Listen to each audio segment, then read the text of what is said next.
ये तो सब जानते हैं कि भगवत गीता हिंदुओं का प्रमुख ग्रंथ है। गौरतलब है कि आज से लगभग 5000 वर्ष पूर्व भगवान कृष्ण ने यह ज्ञान अपने प्रिय सखा अर्जुन को दिया था। साथ ही गीता में कर्म, अर्थ और जीवन जीने का अद्वैत ज्ञान है। वहीं गीता में भगवान कृष्ण हमें बहुत सी सीखें भी देते हैं और साथ ही हमें हमारी कमियां भी बताते हैं। दरअसल गीता को द्वापर युग के अंत में भगवान कृष्ण ने ही सुनाया था, पर तब उन्होंने कलयुग के लिए भी कुछ बातें कही थी और उनकी ये अद्वैत बातें आज 100% सच भी हो रही हैं। तो यहाँ जानिए आखिर ऐसी कौन सी दुर्लभ बातें हैं जो देवेश्वर श्री कृष्ण ने बताई थी। कलयुग में अर्थ, धर्म, सत्यवादिता, स्वच्छता, सहिष्णुता, दया, जीवन की अवधि, शारीरिक शक्ति और स्मृति सभी दिन पर दिन घटती जाएंगी।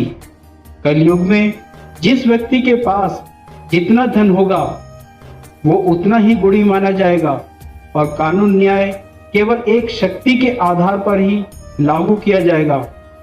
इस युग में पुरुष स्त्री बिना विवाह के ही एक दूसरे में रुचि के अनुसार साथ रहेंगे।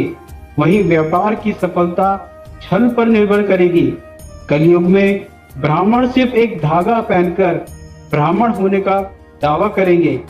इस युग में जो मनुष्य घूस देने या धन खर्च करने में असमर्थ होगा उसे अदालतों से सही न्याय नहीं मिल सकेगा। साथ ही जो व्यक्ति बहुत चालाक और स्वार्थी होगा वो ही इस युग में बहुत विद्वान माना जाएगा। इस युग में लोग भूख, प्यास और कई तरह की चिंताओं से दुखी रहेंगे। कई तरह की बीमारियां उन्हें हर समय घेरे रहेंगी। साथ ही कलयुग में मनुष्य की उम्र केवल 20 या 30 वर्ष की ही होगी। इस युग में लोग दूर के नदी और तालाबों को तो तीर्थ मानेंगे, लेकिन अपने पास रह रहे माता पिता की निंदा करेंगे। इसके अलावा सिर पर बड़े बड़े बाल रखना ही सुंदरता मानी जाएगी और केवल पेट भरना ही लोगों का लक्ष्य होगा। कलयुग में कभी बारिश नहीं होगी जिससे सूखा पड़ जाएगा। साथ ही कभी कड़ाके की सर्दी पड़ेगी तो कभी भीषण गर्मी हो जाएगी, तो कभी आंधी आएगी तो कभी बाढ़ आ जाएगी। इन सभी परिस्थितियों से लोग परेशान होके और नष्ट होते जाएंगे। इस युग में जिस व्यक्ति के पास धन नहीं होगा वो अधर्मी, अपवित्र और बेकार माना जाएगा। वहीं इस युग में विवाह दो लोगों के बीच बस एक समझौता होगा और लोग बस स्नान करके समझेंगे कि वो अंतर आत्मा से शुद्ध हो गए हैं। इस युग में धर्म कर्म के काम केवल लोगों के सामने अच्छा दिखने और दिखावे के लिए ही किए जाएंगे। पृथ्वी भ्रष्ट लोगों से भर जाएगी और लोग सत्ता हासिल करने के लिए एक दूसरे को मारेंगे। इस युग में अकाल और अत्यधिक करों के कारण परेशान लोग घर छोड़कर सड़कों और पहाड़ों पर रहने को मजबूर हो जाएंगे।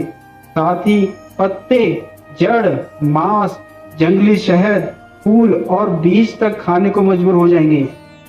श्री कृष्ण ने कहा, कलयुग में मानव का मन नीचे गिरेगा, उसका जीवन पतित होगा। यह पतित जीवन धन की शिलाओं से नहीं रुकेगा, ना ही सत्ता के वृक्षों से रुकेगा, किंतु हरि नाम के एक छोटे से पौधे से, हरि कीर्तन के एक छोटे से पौधे से मनुष्य जीवन का पतन होना रुक जाएगा। कलयुग का वास 5 जगहों में होगा। पहला, जहां मद्यपान होता है।